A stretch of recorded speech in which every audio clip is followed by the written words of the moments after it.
This video shows you how to install the print driver on a Macintosh computer. Open a web browser, and then type support.xerox.com. In the Find a Product field, enter your printer model. Click Drivers and Downloads. Select your Macintosh operating system, and then click Apply Filters. Agree to the terms and conditions and download the driver.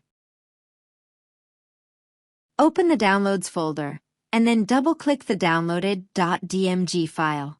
In the Installer window, double-click the driver installer package.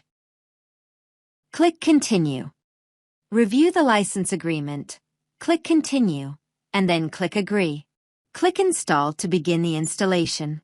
If prompted, enter the administrator name and password, and then click Install Software. Select your printer, and then click Continue. If your printer is not listed, click Don't see your printer. Type the printer IP address, and then click Continue. Click Continue, and then click Close to complete the installation.